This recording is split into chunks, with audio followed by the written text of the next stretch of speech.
बघा आपण ऑपरेटरचे टाइप्स बघतो. अरिथमॅटिक फर्स्ट ऑपरेटर आहे अरिथमॅटिक ऑपरेटर. अरिथमॅटिक ऑपरेटर म्हणजे काय, तर जे बेसिक अरिथमॅटिक ऑपरेशन्स आहेत like addition, subtraction, multiplication, division, तर ते जे ऑपरेटर्स असतात ते ह्या अरिथमॅटिक ऑपरेटर टाईपमध्ये येतात. त्याचबरोबर ह्याच्यामध्ये इन्क्रीमेंट आणि डिक्रीमेंट ऑपरेटर पण येतो.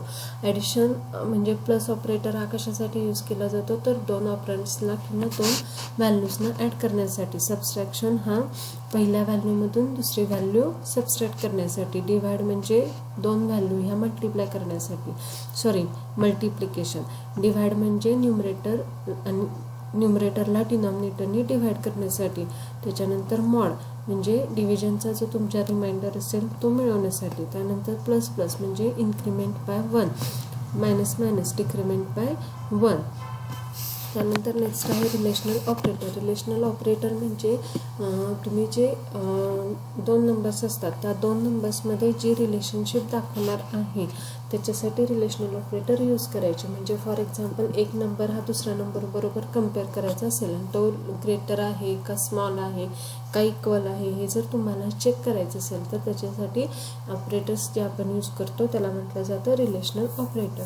मग फॉर एक्झाम्पल ह्याच्यामध्ये फर्स्ट ऑपरेटर आहे डबल इक्वल. म्हणजे दोन ऑपरंट्स हे इक्वल आहेत का, म्हणजे दोन व्हॅल्यू ह्या इक्वल आहेत का ते चेक करण्यासाठी. नॉट इक्वल म्हणजे दोन व्हॅल्यू ह्या इक्वल आहेत का नाही ते चेक करण्यासाठी. त्यानंतर ग्रेटर दॅन मीन्स लेफ्ट ऑपरंट जो असेल तो राईट ऑपरंटपेक्षा ग्रेटर आहे का नाही ते चेक करण्यासाठी. त्यानंतर लेस दॅन म्हणजे लेफ्ट ऑपरंट हा राईट ऑपरंटपेक्षा स्मॉल आहे का ते चेक करण्यासाठी. Greater than or equal to म्हणजे लेफ्ट ऑपरंटची व्हॅल्यू ही राईट ऑपरंटपेक्षा ग्रेटर किंवा इक्वल आहे ते चेक करण्यासाठी. त्यानंतर less than or equal to म्हणजे लेफ्ट ऑपरंटची व्हॅल्यू ही राईट ऑपरंटपेक्षा लेस किंवा इक्वल आहे का ते चेक करण्यासाठी रिलेशनल ऑपरेटर यूज केले जातात.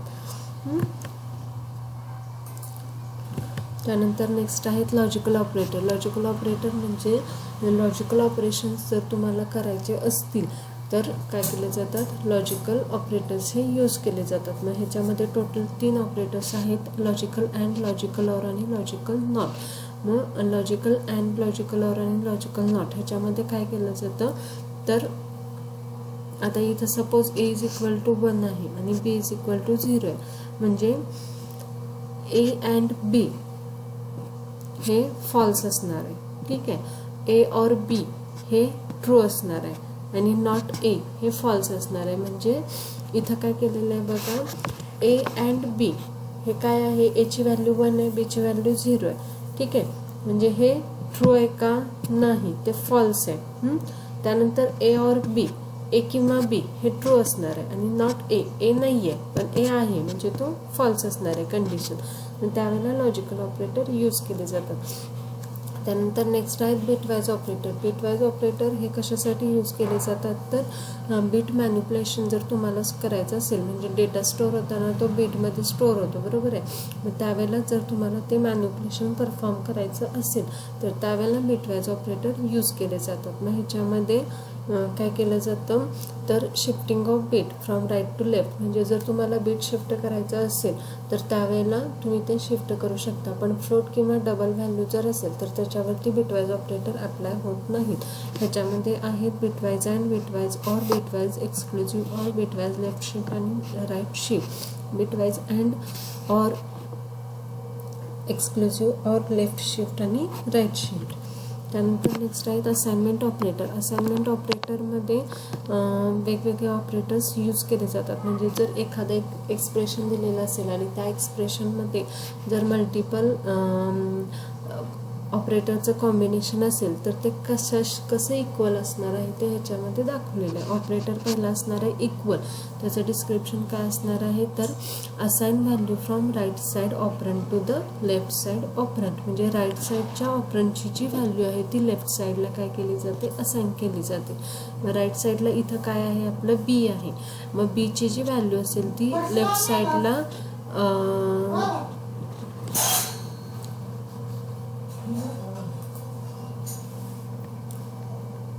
बीची जी व्हॅल्यू आहे ती आपली एला काय केली जाणार, दिली जाणार.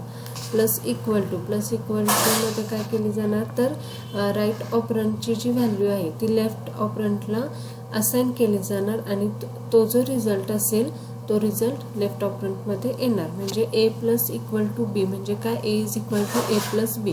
जे काय आन्सर येईल ते आन्सर कशामध्ये येणार, एमध्ये येणार. त्यानंतर मायनस इक्वल टूमध्ये काय केलं जातं, तर राईट ऑपरंटची जी व्हॅल्यू आहे ती लेफ्ट ऑपरंटमधून सबस्ट्रॅक्ट होणार आणि जी काही रिझल्ट असेल तो रिझल्ट हा काय केला जाणार, लेफ्ट ऑपरंटला असाइन केला जाणार. म्हणजे A is equal to A minus B. मग बीची जी व्हॅल्यू असेल ती एमधून मायनस होणार आणि जे आन्सर येईल ते एमध्ये येणार. मल्टिप्लाय इंटू म्हणजे काय, तर लेफ्ट ऑपरंट हा राईट ऑपरंट बरोबर मल्टिप्लाय होणार आणि जो रिझल्ट असेल तो लेफ्ट ऑपरंटला असाइन होणार. त्यानंतर डिव्हाइड इक्वल टूमध्ये काय होतं, तर लेफ्ट ऑपरंट हा राईट ऑपरंट बरोबर डिव्हाइड होणार आणि जो रिझल्ट असेल तो लेफ्ट ऑपरंटमध्ये येणार. म्हणजे A is equal to A divided by B. A हा न्यूमरेटर असणार, बी हा डिनॉमिनेटर असणार आणि जे काय आन्सर येईल ते एमध्ये येणार. Mod equal to calculate modulus using two operands and assign the result to left operand. म्हणजे ह्याच्यामध्ये काय केलं जातं, तर डिव्हाइड केल्यानंतर जी रिमाइंडर राहते ती रिमाइंडर जर तुम्हाला पाहिजे असेल तर तुम्ही तो काय करू शकता, कॅल्क्युलेट करू शकता आणि ती जी व्हॅल्यू येईल ती लेफ्ट ऑपरंटमध्ये स्टोअर होणार. त्यानंतर नेक्स्ट आहे कंडिशनल ऑपरेटरला टर्नरी ऑपरेटर किंवा क्वेश्चन मार्क कोलन ऑपरेटर हा पण म्हटला जातो. हा ऑपरेटर बघा इथे दाखवलेला आहे, हा आहे तुमचा कंडिशनल ऑपरेटर. कंडिशनल ऑपरेटर हा कधी यूज केला जातो, जेव्हा प्रोग्रामिंगमध्ये आपलं डिसिजन मेकिंग येतं तेव्हा कंडिशनल ऑपरेटर हा यूज केला जातो. ओके, आता फॉर एक्झाम्पल याचा सिंटॅक्स दिलेला आहे बघा. Expression 1 question mark, expression 2 colon, expression 3. म्हणजे काय, तर क्वेश्चन मार्क जो आहे तो रिप्रेझेंट काय करतो, तर इफ पार्ट. फर्स्ट एक्सप्रेशन जे असेल म्हणजे पहिली तुमची जी कंडिशन असेल ती जर ट्रू फॉल्स कशी असेल त्याच्यावरती बेस्ड एक्सप्रेशन 2 का एक्सप्रेशन 3 हे असणार आहे. म्हणजे आता बघा पहिलं एक्सप्रेशन, आता फॉर एक्झाम्पल तुम्ही 12वी पास झाला त्यानंतर तुम्हाला BCA ॲडमिशन मिळालं. ठीक आहे, मग पहिलं एक्सप्रेशन किंवा पहिली कंडिशन काय पाहिजे, BCA ॲडमिशन घ्यायला तुम्ही 12वी पास पाहिजे. मग पहिली कंडिशन ही ट्रू असणार आहे. तर एक्सप्रेशन 2 म्हणजे काय, तुम्ही BCA ॲडमिशन घेतलं. म्हणजे पहिली कंडिशन जर ट्रू असेल तर ही दुसरी कंडिशन काय होणार आहे, ट्रू दुसरा कंडिशन एक्झिक्यूट होणार आहे. म्हणजे 12वी पास असेल तरच ॲडमिशन मिळणार आणि जर पहिली कंडिशन फॉल्स असेल, 12वी पास नसाल तर एक्सप्रेशन 3 म्हणजे तुम्हाला ॲडमिशन मिळणार नाही. कळलं. आता हे आहेत स्पेशल ऑपरेटर. स्पेशल ऑपरेटरमध्ये 3 ऑपरेटर येतात, साईज ऑफ, अँपरसँड आणि पॉइंटर. ह्याला पॉइंटर म्हटलं जातं. तर साईज ऑफ कशासाठी यूज केलं जातात, तर तुमच्या व्हेरिएबलची जर तुम्हाला साईज रिटर्न करायची असेल तर त्याच्यासाठी साईज ऑफ ऑपरेटर यूज केलं जातं. त्यानंतर नेक्स्ट आहे ॲम्परसँड कधी यूज केलं जातं, तर जर तुम्हाला व्हेरिएबलचा ॲड्रेस रिटर्न करायचा असेल तर ॲम्परसँड यूज केलं जातं. आणि पॉइंटर हा कशासाठी यूज केला जातो, जर तुम्हाला तो व्हेरिएबल पॉइंट करायचा असेल तर त्याच्यासाठी पॉइंटर यूज केलं जातं. त्यानंतर नेक्स्ट आहे स्टँडर्ड लायब्ररी फंक्शन. आता स्टँडर्ड लायब्ररी फंक्शन म्हणजे काय, तर जेव्हा तुम्ही C प्रोग्रामिंग करत असता तेव्हा C प्रोग्रामिंग करत असताना तुम्हाला वेगवेगळे काय असतं, तर त्या प्रोग्रामिंगमध्ये ऑलरेडी काही कोड राईट करून घेतलेला असतो. तो कोड तुम्हाला काय करायचं असेल, तुमच्या प्रोग्राममध्ये जर यूज करायचं असेल तर वेगवेगळे स्टँडर्ड फंक्शन्स, लायब्ररी फंक्शन्स त्या प्रोग्रामिंगमध्ये प्रत्येक प्रोग्रामिंगमध्ये अवेलेबल असतात. तेच तुम्ही फंक्शन फक्त यूज करायचे, त्याचा कोड राईट करायची गरज नाही. म्हणजे त्या कोडचा तुम्ही काय करू शकता, रियूज करू शकता आणि तुमचं कोड लिहायचं पण काय होतं, तर वाचतं. म्हणजे मग त्याच्यासाठी तुम्हाला हे काय यूज करावे लागतात, तर स्टँडर्ड लायब्ररी फंक्शन्स यूज करावे लागतात. हे स्टँडर्ड लायब्ररी फंक्शन्स हे प्रोग्रामिंगमध्ये आपण जी हेडर फाईल यूज करतो त्या हेडर फाईलमध्ये त्याची डेफिनेशन प्रेझेंट असते. त्यामुळे तुम्हाला काय करावं लागतं, ती हेडर फाईल त्याच्यामध्ये यूज करावी लागते. बघा आता फर्स्ट आपलं स्टँडर्ड लायब्ररी फंक्शन आहे, सिग्निफिकन्स किंवा ह्याचे ॲडव्हान्टेजेस काय आहे, तर युजेबिलिटी म्हणजे काय, तर प्री एक्झिस्टिंग कोड तुम्ही काय करू शकता, यूज करू शकता. ओके, तुम्हाला स्वतःचा असा कोड डिझाईन करायची गरज नाही. त्यानंतर नेक्स्ट आहे फ्लेक्झिबिलिटी म्हणजे तुम्ही त्या कोडमध्येच थोडेसे मॉडिफिकेशन करून तो कोड यूज करू शकता, म्हणजे तो कोड फ्लेक्झिबल होतो. युजर फ्रेंडली म्हणजे ह्याच्यामध्ये जे फंक्शन्स आहेत किंवा जो ऑलरेडी प्रेझेंट जे काही डेफिनेशन आहे ही काय आहे तर इझिली अंडरस्टँडिंग होण्यासारखी आहे, त्यामुळे ती आपण इझिली यूज करू शकतो. User friendly. Optimisation and reliability म्हणजे स्टँडर्ड लायब्ररी फंक्शन हे जे आहेत हे मल्टिपल टाइम्सला काय केलेले असतात तर टेस्ट केलेले असतात की जेणेकरून त्याच्यापासून जे आउटपुट मिळेल ते आउटपुट प्रॉपर मिळेल आणि त्याचा जो यूज असेल तो रिलायबल यूज तुम्हाला करता येईल. त्यानंतर नेक्स्ट आहे टाइम सेविंग म्हणजे तुम्ही स्वतःचा कोड राईट करण्यापेक्षा तुम्ही जे फंक्शन्स आहेत ते फंक्शन्स स्टेप बाय स्टेप तुमच्या प्रोग्राममध्ये इन्क्लूड करून तुमचा जो ते एक्झिस्टिंग फंक्शन्स आहेत त्याचा यूज करून घेऊ शकता. ऑटोमॅटिकली टाइम सेव्ह होतो. त्यानंतर नेक्स्ट आहे पोर्टेबिलिटी म्हणजे काय तर स्टँडर्ड लायब्ररी फंक्शन्स जे काही सी मध्ये अवेलेबल आहेत ते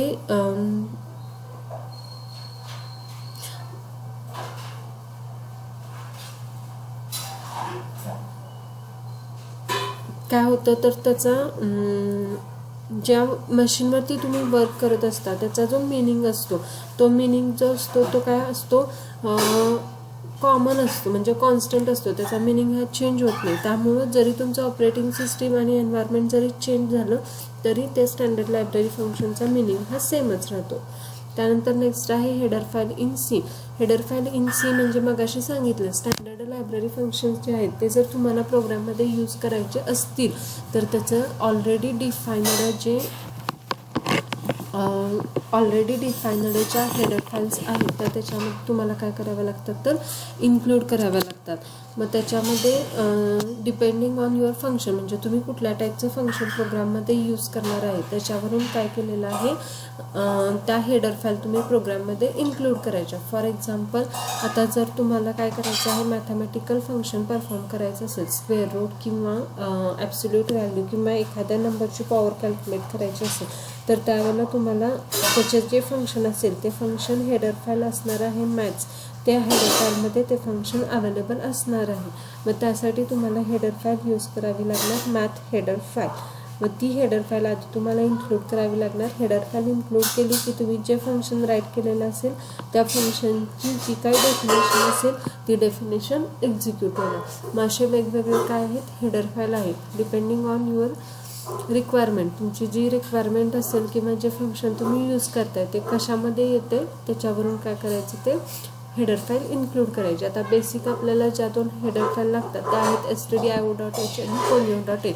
stdio.hला standard input output header file आणि console input output header file म्हणजे व्हॅल्यू रीड करून घेण्यासाठी आणि व्हॅल्यू जी काही रीड केलेली आहे ती डिस्प्ले करण्यासाठी हे जे दोन फंक्शन्स लागतात इनपुट आउटपुट फंक्शन्स प्रिंटफ आणि स्कॅनफ ह्या दोन इनपुट आउटपुट फंक्शनची डेफिनेशन ही stdio.h म्हणजे स्टँडर्ड इनपुट आउटपुट हेडर फाईलमध्ये प्रेझेंट असते. त्यामुळे तुम्हाला ही हेडर फाईल इन्क्लूड करावी लागते. त्यानंतर सेकंड आहे conio.h ह्या हेडर फाईलमध्ये काय असतं तर क्लिअर स्क्रीन गेट ch हे जे दोन फंक्शन्स असतात हे दोन फंक्शनची डेफिनेशन त्याच्यामध्ये प्रेझेंट असते.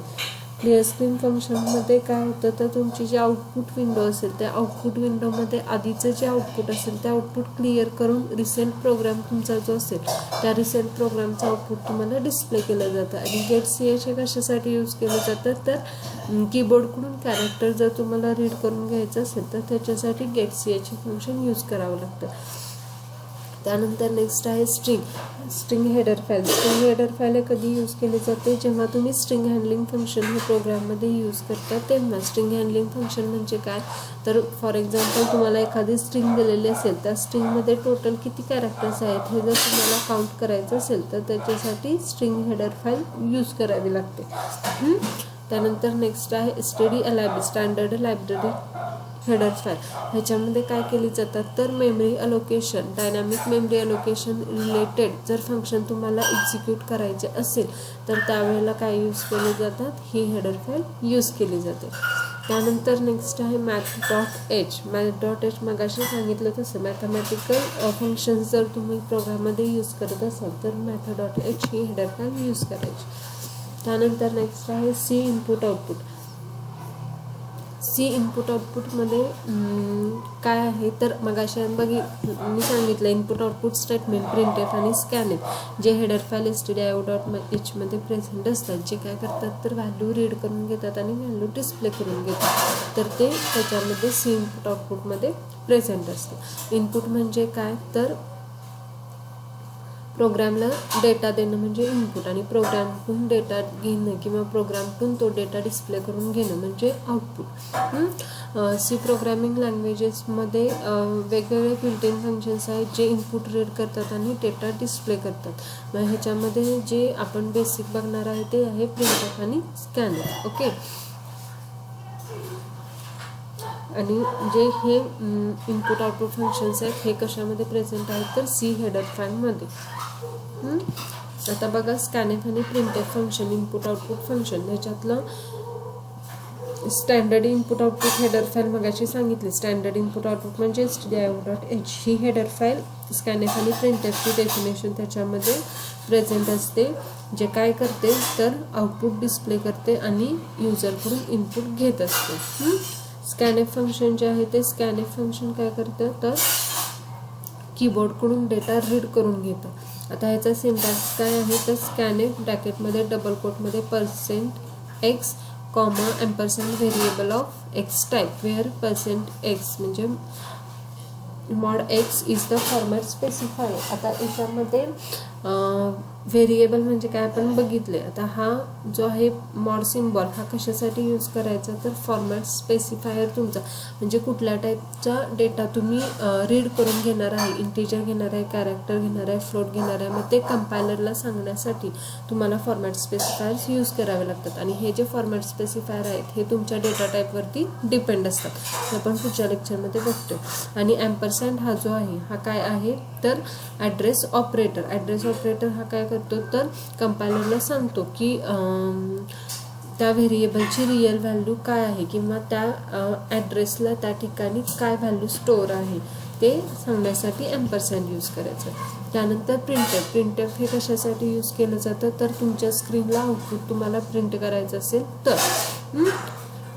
प्रिंटएफमध्ये पण आहे तसंच यूज करायचं. %x म्हणजे फॉर्मॅट स्पेसिफायर आणि एम्परसँड यूज करायचं नाही, डायरेक्ट फक्त इथं काय यूज करायचं व्हेरिएबल ऑफ टाईप. एम्परसँड म्हणजे आपण जे अँड यूज लिहितो ते.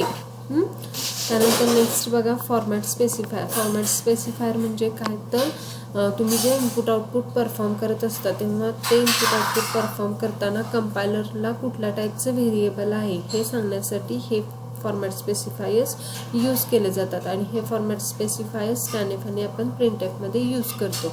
मग हे जे फॉर्मॅट स्पेसिफायर्स आहेत हे काय करतात तर फॉर्मॅटेड इनपुट आउटपुट फंक्शन्स मध्ये यूज केले जातात. ओके, आता फॉर्मॅट स्पेसिफायर्स जे आहेत ते स्टार्ट करताना आपण मॉड सिम्बॉलनी म्हणजे सिम्बॉलनी स्टार्ट करायचे. आता मगाशी सांगितलं डेटा टाईपवरती तुमचा फॉर्मॅट स्पेसिफायर डिपेंड असतो. आता जर तुमचा डेटा टाईप हा इंटिजर असेल म्हणजे जी व्हॅल्यू तुम्ही देणार आहे ती इंटिजर टाईप असेल तर त्याच्यासाठी फॉर्मॅट स्पेसिफायर असतो %t. जर तुमचा डेटा टाईप फ्लोट म्हणजे डेसिमल पॉईंटचा असेल तर %f. जर सिंगल कॅरेक्टर तुम्ही डिस्प्ले करणार असाल सिंगल कोटमधलं तर %c. आणि जर स्ट्रिंग डिस्प्ले करणार असाल तर %s. आता फर्स्ट बघा integer format specifier. Integer format specifier हा इंटिजर व्हॅल्यू रिप्रेझेंट करण्यासाठी यूज केला जातो. प्रिंटएफ फंक्शनमध्ये हा कसा यूज करणार printf %d comma variable name. Same स्कॅनएफमध्ये काय असणार स्कॅनएफ डबल कोटमध्ये %t comma ampersand variable name. Float format specifier हा फ्रॅक्शनल व्हॅल्यू रिप्रेझेंट करण्यासाठी यूज केला जातो. सिंटॅक्स काय आहे %f कॉमा व्हेरिएबल नेम. जे फॉर्मॅट स्पेसिफायर्स तुम्ही स्पेसिफाय कराल ते डबल कोटमध्ये इन्क्लूड करायचे. कॅरेक्टरसाठी असणार आहे %c. स्ट्रिंगसाठी असणार आहे %s. आता अनसाइन्ड इंटिजर स्पेसिफायर हा कधी यूज केला जातो तर अनसाइन्ड डेसिमल इंटिजर हा जर तुम्ही व्हेरिएबलमध्ये स्टोअर केला, आपण बघितलेलं आहे साइनड आणि अनसाइनड मॉडिफायर्स. हा जर तुम्ही डेसिमल इंटीजर व्हॅल्यू स्टोअर केलेली असेल आणि ती जर तुम्हाला ॲक्सेस करायची असेल तर त्यावेळेला % यूज करायचं. आणि जर तुम्ही मॉडिफायर्स लॉंग यूज केला इंटीजर बरोबर तर त्यावेळेला फॉर्मॅट स्पेसिफायर यूज करायचा LD, लॉंगसाठी L आणि इंटीजरसाठी D.